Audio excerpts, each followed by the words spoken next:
राम राम बंधुओं, ज्योतिर्लोक में आपका फिर से हार्दिक स्वागत है। माघ कृष्ण पक्ष की चतुर्थी, गणेश चतुर्थी, इसको संकष्टहर चतुर्थी, संकष्टी चतुर्थी, संकटहर चतुर्थी,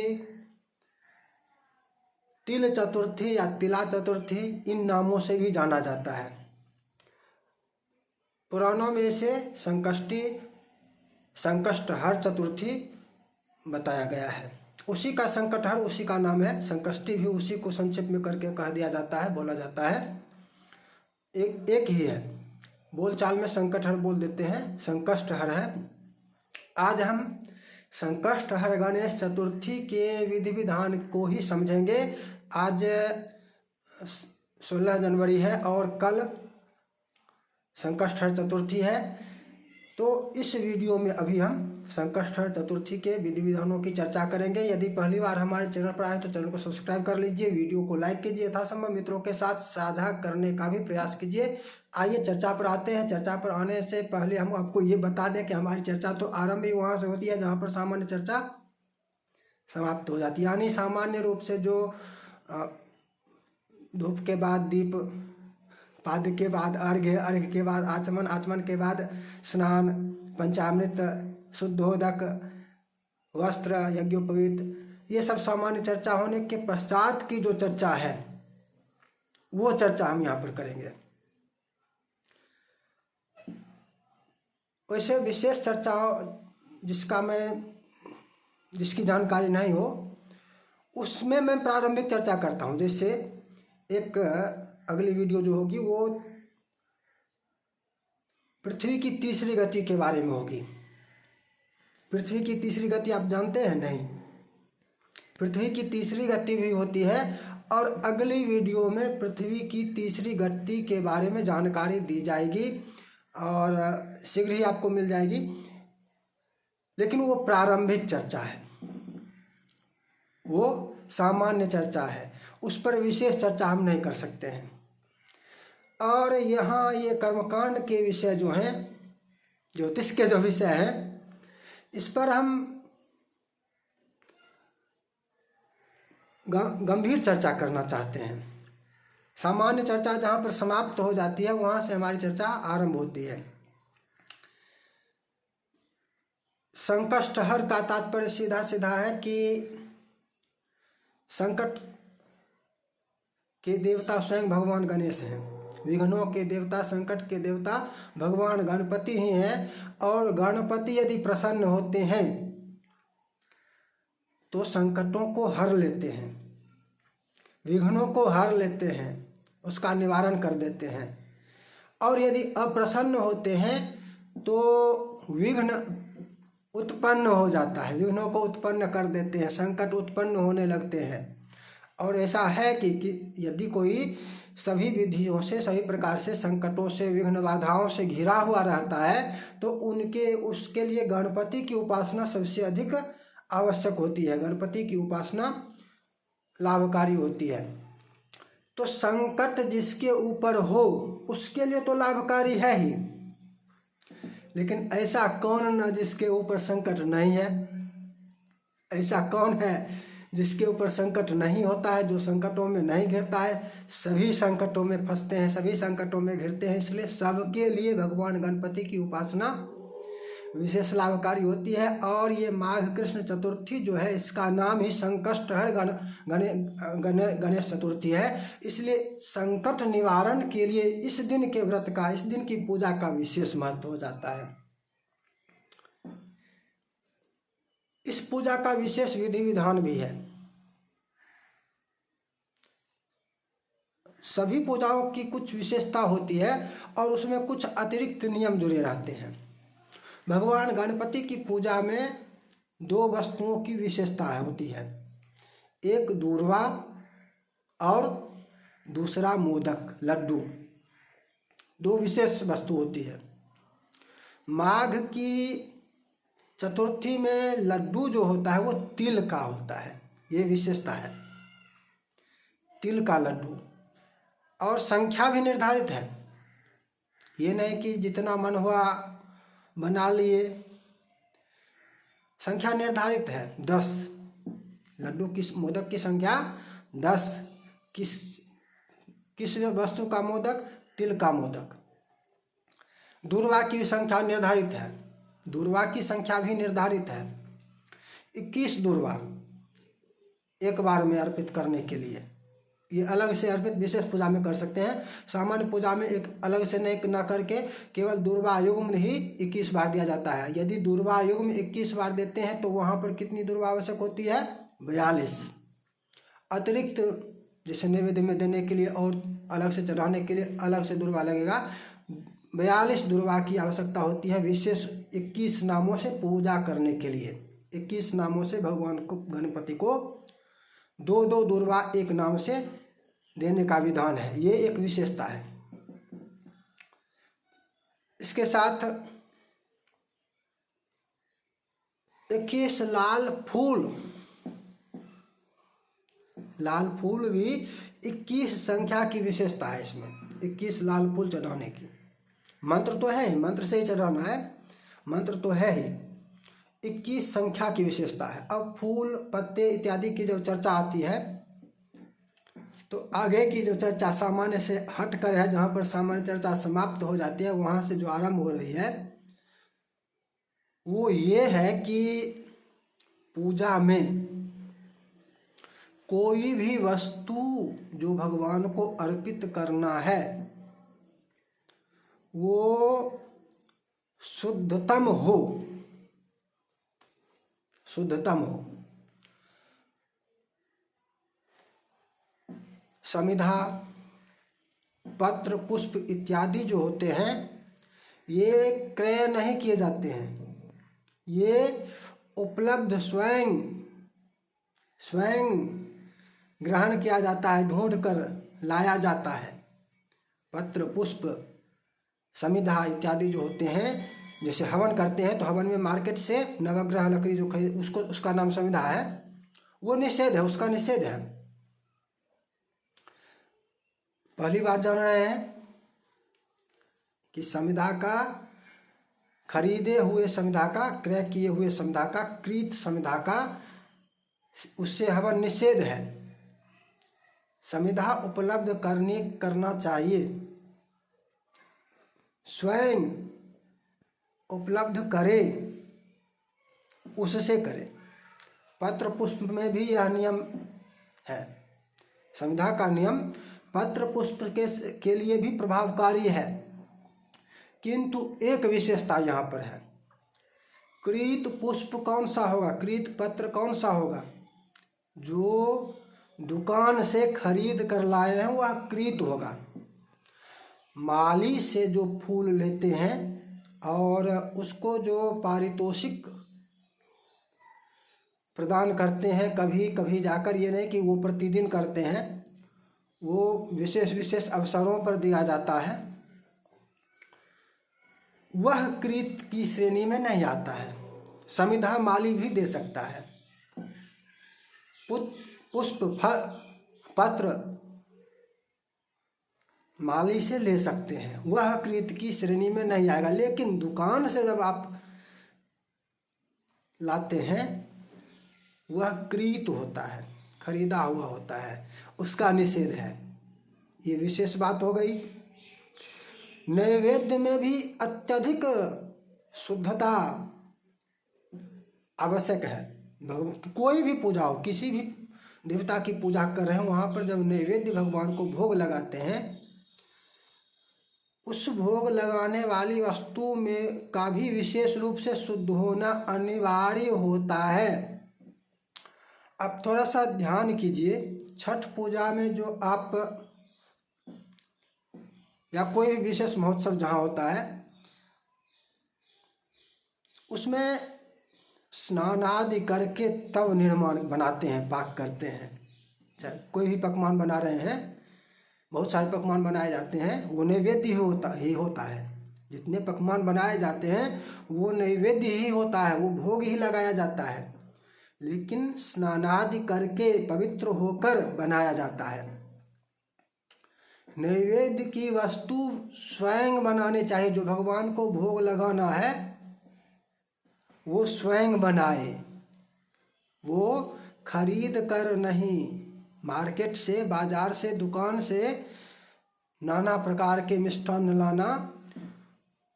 आपने वहाँ पर नाना प्रकार का उपलब्ध कर लिया, लेकिन वहाँ पर शुद्धता समाप्त है। आप ये कहेंगे कि मार्केट से वो शुद्धता नहीं देखी। ये शुद्धता जो पका हुआ नहीं हो उसके संबंध में है इसका निर्धारण।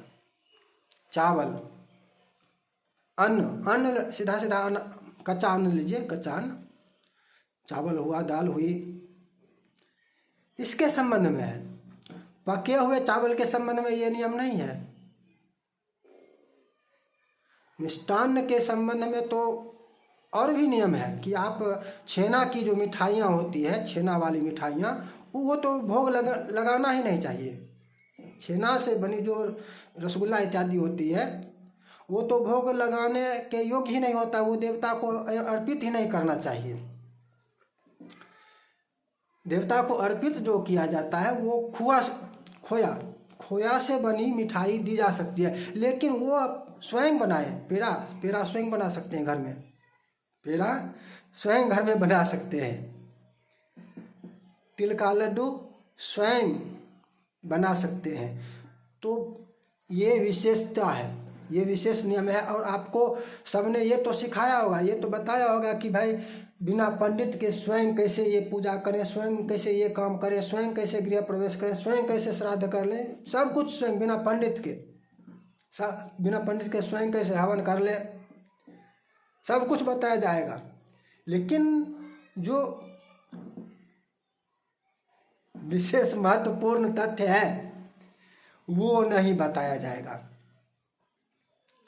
वो नहीं बताया जाएगा। आपको ये स्वयं संकष्टहर चतुर्थी पूजा विधि की अनेकों अनगिनत वीडियो मिलेंगे, लेकिन ये अतिरिक्त चर्चा जो है, ये किसी अतिरिक्त मुख्य प्रमुख बातें जो है, प्रमुख तथ्य जो है पूजा विधि विधान, इसकी ये कोई नहीं बताता है। शास्त्र विरुद्ध बात बताता है। बिना पंडित के केवल और केवल नित्य कर्म किया जाता है। नित्य कर्म बिना पंडित के होता है। नित्य कर्म में ब्राह्मण की आवश्यकता नहीं होती है। इसके अतिरिक्त नैमित्तिक काम्य जितने भी कर्म होते हैं, संकष्टहर, गणेश चतुर्थी, काम नैमित्तिक दोनों हो सकता है।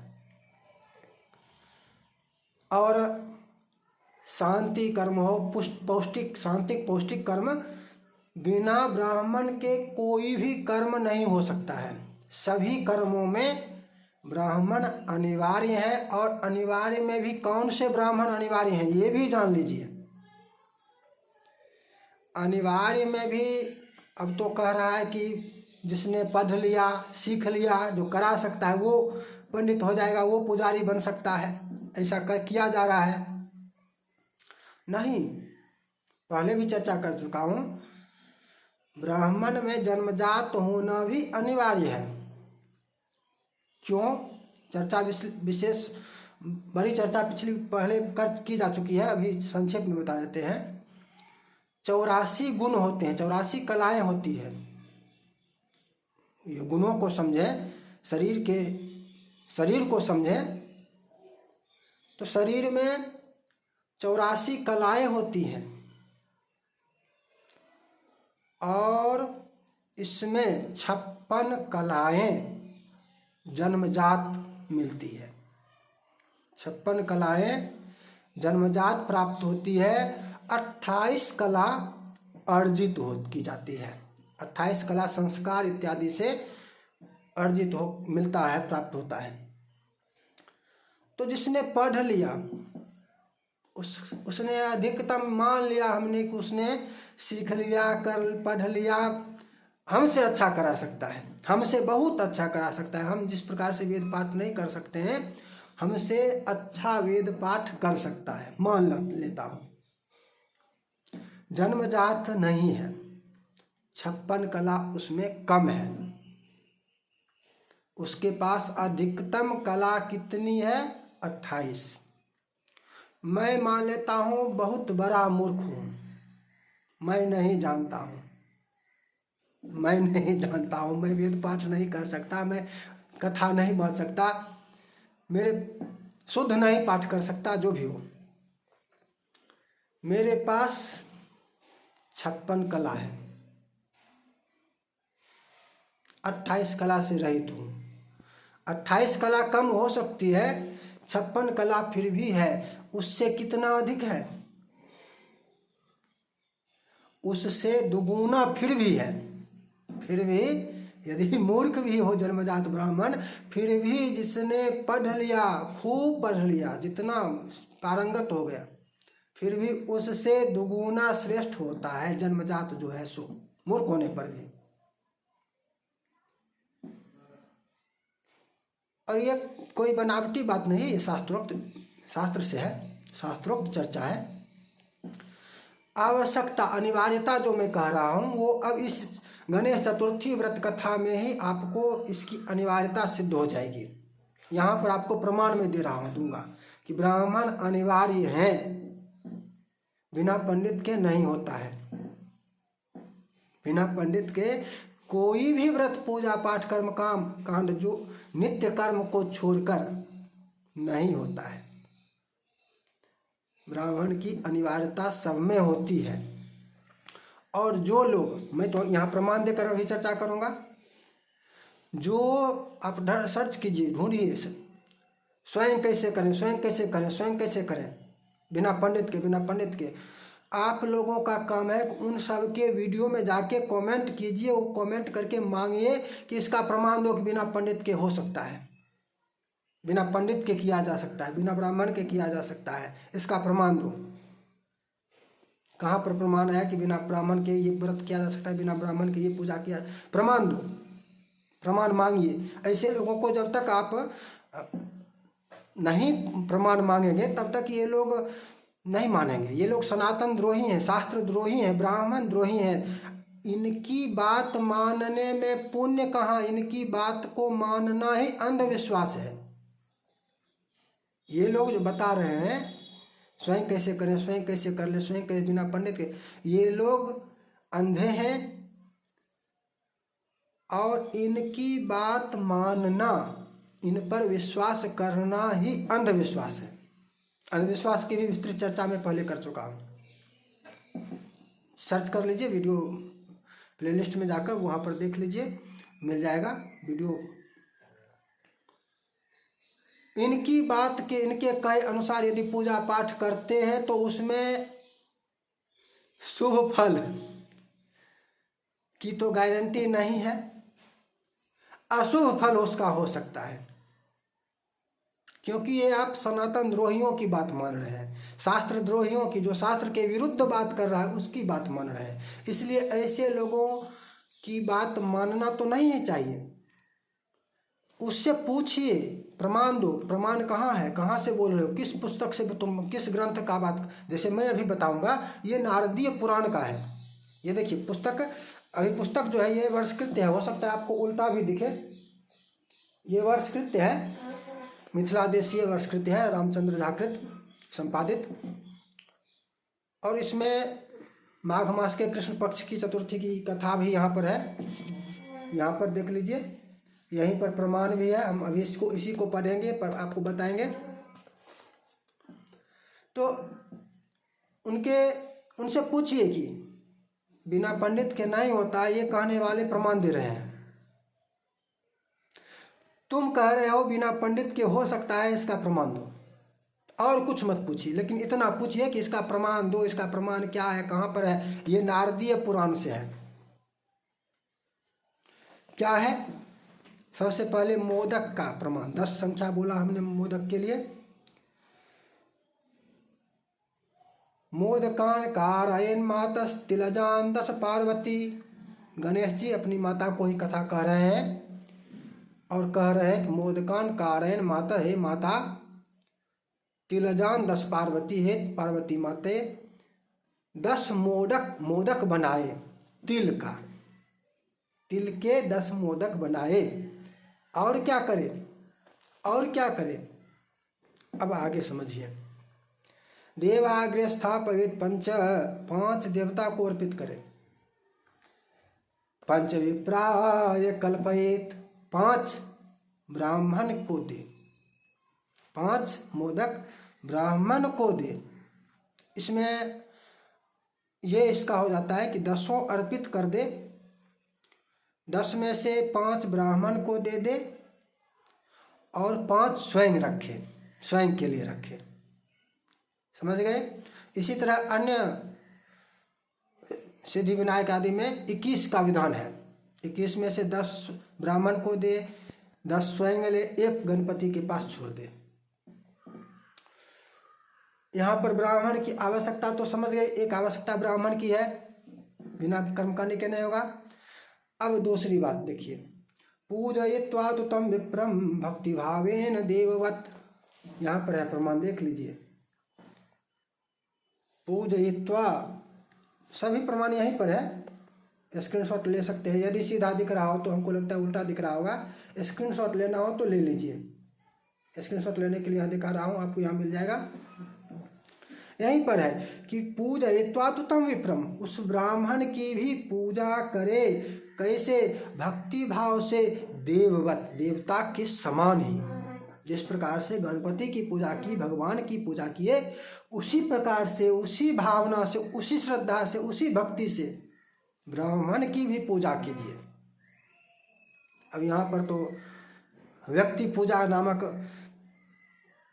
आ जाएगा शब्द, व्यक्ति पूजा। अरे शास्त्रों में लिखा है, शास्त्रों की बात, ये मैं अपने मन से नहीं कह रहा हूँ, ये शास्त्र में लिखा है, शास्त्रों की बात कर रहा हूँ। और यदि तुम शास्त्र की बात नहीं मानना चाहते हो तो तुम धर्म, तब तो तुम पाखंड कर रहे हो। अगर यदि शास्त्र की बात आप नहीं मानते हैं तो आप नास्तिक हैं। नास्तिक कौन है? जो शास्त्र में श्रद्धा नहीं रखता है, शास्त्र में विश्वास नहीं करता है। धर्म अपने मन से कुछ कर लेंगे उसका नाम धर्म नहीं है, उसका नाम पूजा पाठ कर्मकांड नहीं है। शास्त्रों में जो विधि बताई गई है, जो कहा गया है, उसका पालन करना धर्म है। उसके अनुसार कर्म करना, उसके अनुसार आचरण करना, उसके अनुसार व्यवहार करना, कर्तव्य करना धर्म है। उसमें विश्वास नहीं, वही आस्तिकता है। उसमें विश्वास रखेंगे कि जो लिखा है वही सही है, हमारा विश्वास वही, इसी का नाम आस्तिकता है, इसी को आस्तिक कहते हैं। और जिसको विश्वास ना हो इस पर, वो नास्तिक होता है। यदि तुमको शास्त्र में तुम्हारा विश्वास ही नहीं है तो तुम नास्तिक हो। फिर तुम्हें पूजा करने की आवश्यकता क्या है? तुम्हें इस तरह से कैसे पूजा करें, कैसा पूजा करें, करने वीडियो बनाने की क्या आवश्यकता है? बिना पंडित के कैसे हवन करें? वीडियो बताने का अधिकार ही तुम्हारे पास नहीं है। तुम्हारे पास अधिकार ही नहीं है, क्योंकि तुम स्वयं नास्तिक हो, तुम स्वयं शास्त्र में विश्वास नहीं कर रहे हो। ऐसे लोगों के लिए कह रहा हूं जो लोग इस प्रकार की वीडियो बनाते हैं। आपने यदि समझ लिया है विशेष चर्चा को, तो आज प्रमाण के साथ चर्चा हुई है। ये विशेष बातें हैं, 3-4 बातें जो प्रमुख है वो विशेष चर्चा है। और पाद्य के बाद कलश स्थापन करें, कलश पर प्रतिमा रखिए, ये सब तो सामान्य चर्चा है। हम पहले बोल चुके हैं कि हमारी चर्चा सामान्य से, जहाँ पर सामान्य चर्चा समाप्त हो जाती है वहाँ से आगे की चर्चा होती है। फिर मिलेंगे। अच्छा, यदि आप विधि जानना चाहते हैं, कैसे पूजा, मंत्र, विधि, तो वो सब आपको डिस्क्रिप्शन बॉक्स में लिंक मिल जाएगा। आलेख प्रकाशित है, आलेख में जाके आप पढ़ सकते हैं कि पाद्य का मंत्र क्या है, अर्घ्य का मंत्र क्या है, दीप का मंत्र, 21 नामों, दुर्वा अर्पित करने के लिए 21 नाम कौन से हैं, कथा, ये सब आपको डिस्क्रिप्शन बॉक्स में जाइए, वहाँ पर संकष्टहर चतुर्थी व्रत पूजा आपको मिलेगा, उसका लिंक मिलेगा। उस पर आप जाकर पढ़ सकते हैं, अवलोकन कर सकते हैं। फिर मिलेंगे नई चर्चा के साथ। जय जय श्री राधे।